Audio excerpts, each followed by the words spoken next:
اس کی دین میں کیا حقیقت ہے، رب کریم کی نظر میں اور آپ صلی اللہ علیہ وسلم کی نظر میں غصہ کیا چیز ہے، اور اس کے ساتھ ہمیں کیسے نپٹنا چاہیے۔ پھر دوسرا یہ کہ اس کے نقصانات کیا ہیں، کیا صرف غصہ ہی ایک خود نقصان ہے، یا اس کی کوئی اور جو اس کے پیریفرل جو ڈیمیجز ہیں وہ کیا ہیں۔ اس کی طرف ہم تھوڑا سا تھوڑی 5-10 منٹ میں ایک بات کرتے ہیں۔ ایک تو یہ طے ہے کہ سورہ آل عمران اور سورہ شورى میں غصے کے بارے میں رب کریم نے فرما دیا کہ غصہ کو پی جایا کرو، درگزر کیا کرو، اور خاص طور پر اس لیے کہ باقی جو چیزیں ہیں ان کا شاید امپیکٹ کسی ایک شخص یا آپ کے ساتھ جو ہے یا آپ کی جو انوائرمنٹ میں ہے صرف اس کے اوپر ہے، لیکن غصہ جو ہے اس کا امپیکٹ دور تک آپ کی پوری شخصیت کے اوپر، آپ کے پورے اعمال کے اوپر، آپ کا جو اوور آل کریکٹر ہے اور آپ کی جو خوبیاں ہیں، ہر شخص کے اندر رب کریم نے خوبیاں جو رکھی ہیں، اور خاص طور پر غصہ جو حقوق العباد ان کو زیادہ متاثر کرتا ہے، اور انسانی نفس جو ہے اس کو جو ہے یہ بار بار ابھارتا ہے کہ وہ اس طرف آئے، چونکہ غصہ شیطان سے کہا گیا ہے، اور یہ عام آدمی جو ہے اس کو قابو میں نہیں رکھ سکتا۔ اس کو قابو میں رکھنے کے لیے، معافی دینے کے لیے بلند ہمتی جو ہے یہ درکار ہے، اور کردار کی پختگی جو ہے، یہی قرآن پاک کا میسج ہے کہ بلند ہمتی سے، اپنے کردار کی پختگی سے اور صبر کے ساتھ، ہمت کے ساتھ اس سے درگزر بھی کرو اور اس کو معاف کرو۔ لیکن اس کے نقصانات جو ہیں اس کی لمٹ جو ہے وہ نہیں ہے، وہ بہت زیادہ ہے، انسانی شخصیت پوری طرح مسخ ہو جاتی ہے، انسان حسد کا شکار ہو جاتا ہے، ہر وقت جو اپنے آپ کو اس آگ میں جلاتا رہتا ہے، جس کے ساتھ بھی آپ غصہ ہوتے ہیں، جس انوائرمنٹ میں، جس آپس میں، جس گھر میں، جس سوسائٹی میں آپ غصے کے ساتھ رہتے ہیں، اس سوسائٹی کے لوگ بھی متاثر ہوتے ہیں اور آپ کی اپنی ذات بھی متاثر ہوتی ہے۔ اور حسد بذات خود ایک جو ہے نا کبھی حرکت ہے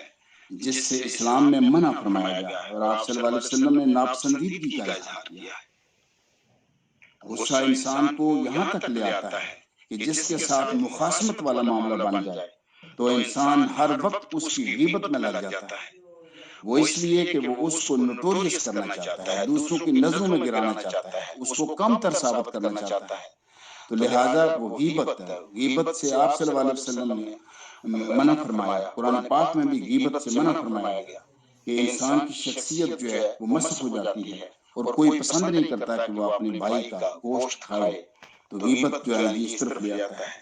اور یہ غصہ ہی ہے جو انسان کو چغلی کی طرف بھی لے جاتا ہے کہ وہ ہر کسی کے ساتھ اس شخص کی برائی کرنی شروع کر دیتا ہے، اس کی باتیں کرنی شروع کر دیتا ہے، اس کی ٹو میں لگ جاتا ہے، اس کے بارے میں معلومات اکٹھی کرنا شروع کر دیتا ہے، اور اپنی ساری انرجی جو پازیٹیو کاموں میں خرچ کر سکتا ہے وہ نیگیٹو کاموں میں خرچ کر کے اپنا وقت بھی برباد کرتا ہے، اور اپنی وہ انرجی اور صلاحیت اور کیپیبلٹی جو ہے ایسی کام کے اوپر لگا دیتا ہے کہ جس سے ایک اور کبھی حرکت ہو جاتی ہے جس کو چغلی کا نام دیا جاتا ہے۔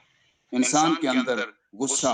کینے کو لے کر آتا ہے، کیونکہ غصہ بندے کے اندر کینہ جو ہے اس کی نمو پیدا کرتا ہے، اور آہستہ آہستہ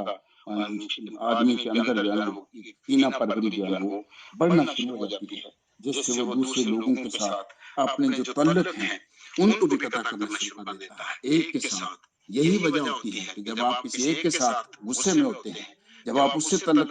قطع کرتے ہیں، تو اکثر آپ نے دیکھا ہوگا خاندانوں اور برادریوں کے اندر وہ کہتے ہیں کہ اس کے ساتھ تعلق ہے، جو اس کے ساتھ رکھے گا میں اس سے بھی قطع تعلق کر لوں گا۔ غصہ صرف ایک شخص سے تعلق قطع کرنے کے تک نہیں رہتا، بلکہ اس سے ملنے والے، اس کے ساتھ جو تعلق رکھنے والے، اس کے ساتھ باہمی جو معاشرت رکھنے والے جو لوگ ہیں وہ بھی متاثر ہو جاتے ہیں، اور وہ شخص آہستہ آہستہ سوسائٹی میں اگر اس کے اوپر قابو نہ پایا جائے، غور و فکر نہ کیا جائے، تو آئسولیشن کی طرف چلا جاتا ہے، اور وہ آئسولیشن جو ہے وہ مایوسی کی طرف لے جاتی ہے، جس سے ڈپریشن کا شکار ہونا شروع ہو جاتا ہے۔ اگلے کا کوئی نقصان ہو یا نہ ہو، لیکن وہ اپنی ذات کو ڈیمیج کر کے بیٹھ جاتا ہے۔ غصے کا ایک سب سے بڑا نقصان یہ بھی ہے کہ وہ شخص جس کے ساتھ اگر آپ کی کوئی مخاصمت بنتی ہے تو آپ کوشش کرتے ہیں کہ کوئی جھوٹ موٹ کی بات بھی اگر نہیں ہے کوئی ملتی تو جھوٹ موٹ کی بات اس کے بارے میں افواہ اڑا دی جائے، جھوٹ کہہ دیا جائے، تہمت کوئی ایسی بات کر دی جائے، بہتان لگا دیا جائے، اس کی عزت کا خیال نہ کیا جائے، اس کو کم تر انسان سمجھنا آدمی شروع ہو جاتا ہے، اس کی حقیقت اور اس کی ہر خوبی کو نیگیٹولی پیش کرنا شروع کر دیتا ہے۔ جو انسان اپنے اندر کی جو صلاحیتیں ہیں وہ آہستہ آہستہ جو ہے نا وہ ختم ہونا شروع ہو جاتی ہے، حتیٰ کہ غصہ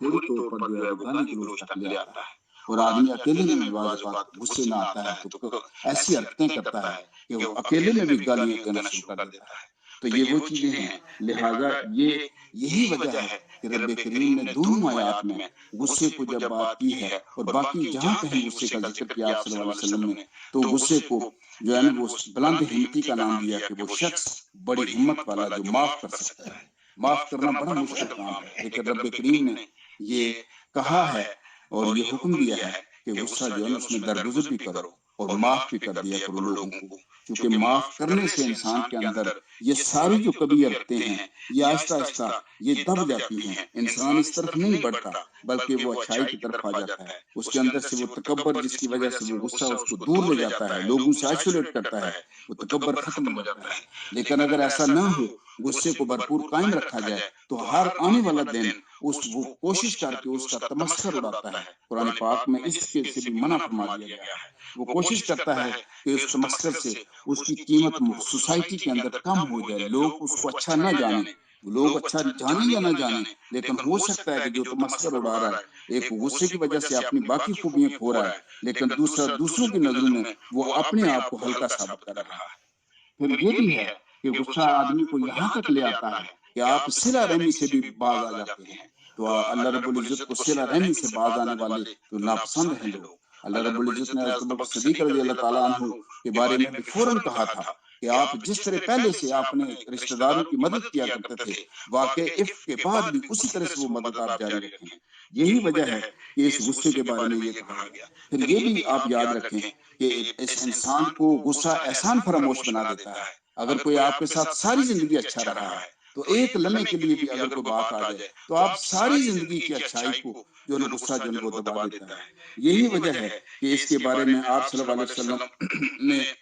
جو فرمایا ہے وہ مختلف جو فرمان ہیں کہ آپ اس کو کس طرح سے قابو کر سکتے ہیں۔ دین میں بھی اس کے علاج رکھے گئے ہیں، دنیا داری میں، معاشرت میں، ٹیکنالوجی میں، اور ویسے تو ہیں ہی، ان کو ہم ڈسکس کریں گے، لیکن ہم یہ دیکھتے ہیں کہ آپ صلی اللہ علیہ وسلم کے فرمودات کیسے ہیں۔ اور کل بھی میں نے ذکر کیا تھا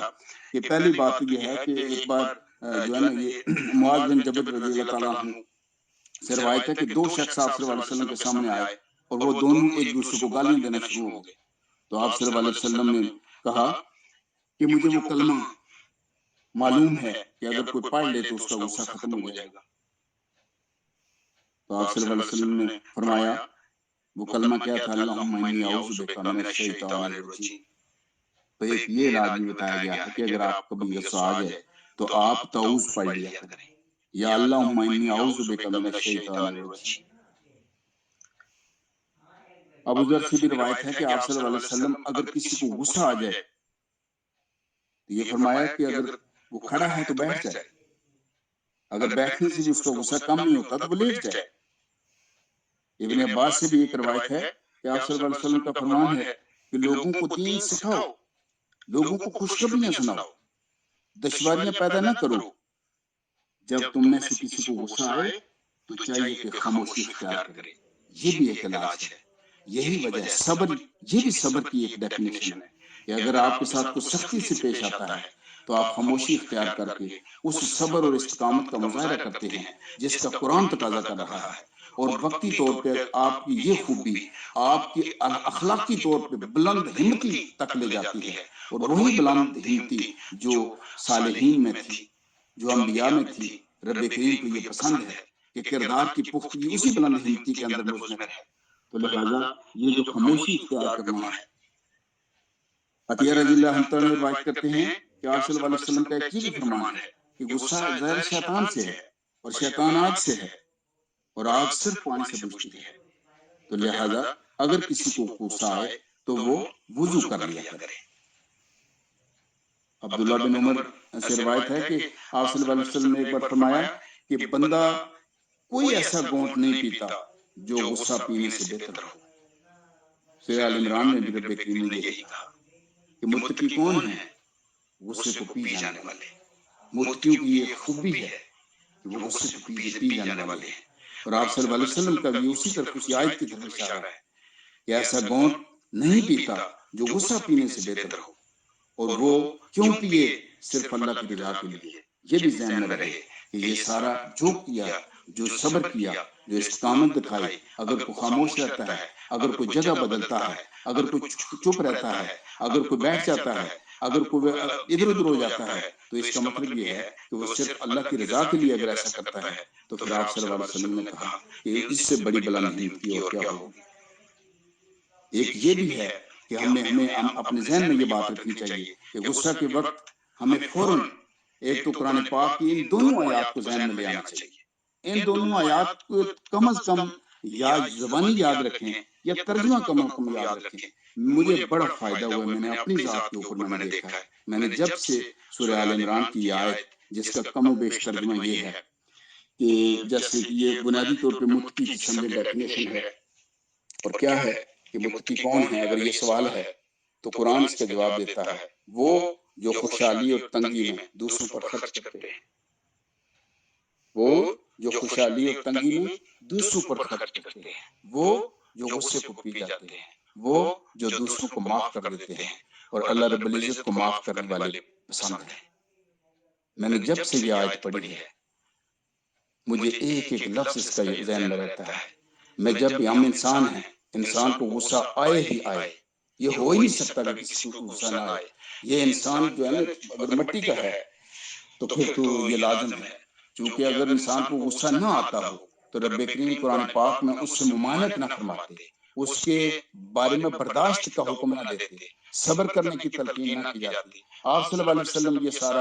کچھ نہ فرماتے۔ اس کا مطلب یہ ہے کہ یہ انسان کے اختیار کی بات نہیں ہے، یہ نیچرل ہے اور یہ آ ہی جاتا ہے، لیکن اس کو چینلائز کرنے کی ضرورت ہے، اور یہ سارے جو طریقہ کار شریعت میں بتائے گئے ہیں یہ غصے کو چینلائز کرنے والے ہیں۔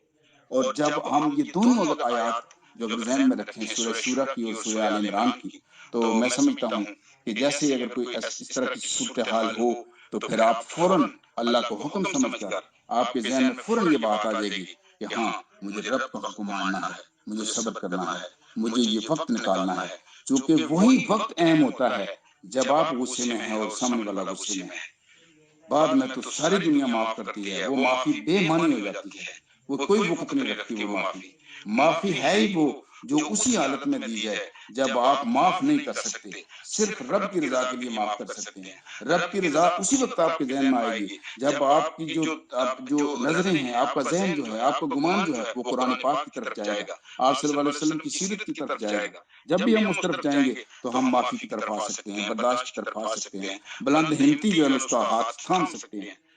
اور پھر ایک یہ بات اگر ذہن میں رہے کہ اگر کبھی غصہ آئے تو ہمیں فوراً انبیاء اور صالحین کو یاد کر لینا چاہیے کہ انبیاء کا کیا کردار تھا، صالحین کا کیا کردار تھا۔ یہ جو آیت سورہ آل عمران کی آیت اور جو سورہ شورہ کی آیت جو ہے خاص طور پر، اس کے بارے میں مختلف تفاسیر میں بھی جو لکھا ہے کہ یہ جو آیات ہیں یہ حضرت عمر رضی اللہ تعالیٰ عنہ کو مکہ مکرمہ میں جب لوگ گالیاں دیا کرتے تھے تو حضرت عمر وہ جو جابر تلوار ہمیشہ ہاتھ میں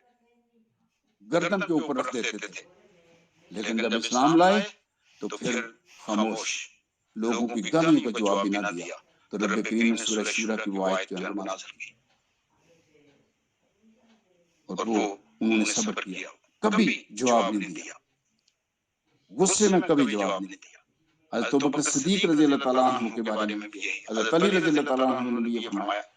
کہ حضرت ابوبکر صدیق نے ایک بار بہت زیادہ مال اسباب جو ہے وہ لوگوں میں تقسیم کر دیا، تو ہمارے جو مسلمان ہی ان کو ملامت کرنا شروع ہو گئے، یہ انہوں نے کیا مذاق بنا رکھا ہے، یہ ایسی ریاکاری شاید کر رہے ہیں، یہ ایسے لوگوں کو دکھانے کے لیے کر رہے ہیں۔ اور جو کفار تھے وہ بھی بڑھ چڑھ کر اس میں وہ حصہ لے رہے تھے، انہوں نے بھی اس طرح کی باتیں شروع کرنا شروع کر دی۔ تو حضرت عمر جب ان کے بارے میں کہا حضرت ابوبکر صدیق کو، تو ابوبکر صدیق رضی اللہ تعالیٰ عنہ کا جو جواب تھا وہ یہ تھا کہ لوگوں، جو کچھ تم میرے بارے میں کہہ رہے ہو، میرے رب اس سے زیادہ میرے عیوب جو ہے وہ چھپا رکھے ہیں، جو میرا رب جانتا ہے، میرے اندر تو بہت عیب ہے۔ یہ ہوتی ہے بلند ہمتی، یہ نہیں کہ لوگوں نے کہا کہ آپ نے یہ عیب کیا ہے، تو انہوں نے کہا صرف تجھے اس کا پتہ ہے، میرے وہ عیب بھی ہیں جن کا صرف رب کو پتہ ہے، صرف میرا رب ہے جس نے چھپا رکھے ہیں۔ تو یہ صبر صرف رب دے سکتا ہے، کوئی اور چیز نہیں دے سکتی۔ یہی وجہ ہے کہ ہمیں اس وقت یہ باتیں یہ ذہن میں لے آنی چاہیے۔ اب دیکھیں بہت سارے جو واقعات ہیں اس طرح سے صالحین کے، ایک جگہ میں نے پڑھا تھا کہ ایک حضرت فضیل بن عیاض ہیں، یہ اپنے زمانے کے شروع اوائل میں یہ بڑے ڈکیت تھے، ڈاکے مارتے تھے، لوٹ مار کیا کرتے تھے۔ تو وہ ایک بار ایک رات کو انہوں نے فیصلہ کیا، دن کو دیکھا کہ یہ جو 2 منزلہ گھر ہے، میں نے آج رات اس گھر میں چوری کرنی ہے، ڈاکہ ڈالنا ہے رات کو۔ تو وہ جب رات ہوئی تو رات 12 بجے کے بعد جب آئے اور وہ اوپر انہوں نے دیکھا کہ کمرے میں روشنی جل رہی ہے، تو انہوں نے کہا کہ پہلے میں وہاں جاتا ہوں کہ اگر کوئی جاگ رہا ہے تو اس کو خاموش کراؤں۔ تو جب وہ سیڑھیاں چڑھ رہے تھے تو اندر کوئی شخص بیٹھا قرآن کی تلاوت کر رہا تھا۔ تو وہ جو قرآن کی تلاوت کر رہا تھا، اس وقت جس آیت کی وہ تلاوت کر رہے تھے اس کا جو ترجمہ کم و بیش ہے وہ یہ تھا کہ کیا اب بھی وقت نہیں آیا کہ مومنوں کے دل اللہ کے ڈر سے کہاں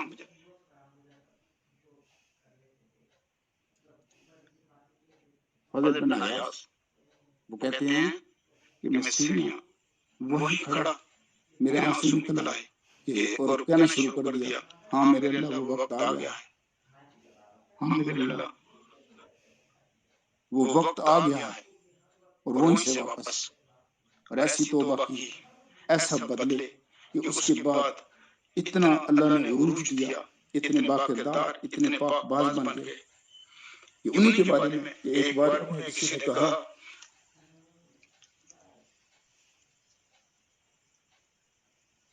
کہ آپ میں تو فلاں فلاں خامی ہے، آپ کیا کرتے ہیں، بڑے بنے دکھتے ہیں۔ انہوں نے کہا کہ جس شخص نے میرے بارے میں جو کہا ہے وہ کہتا رہے، میں شیطان کو خوش نہیں کر سکتا، میں تو رب سے یہ دعا کرتا ہوں کہ جو لوگ میرے بارے میں یہ گمان رکھتے ہیں کہ میرے اندر وہ برائی ہے، تو میرا رب اگر وہ برائی ہے تو وہ اس سے دور کر دے۔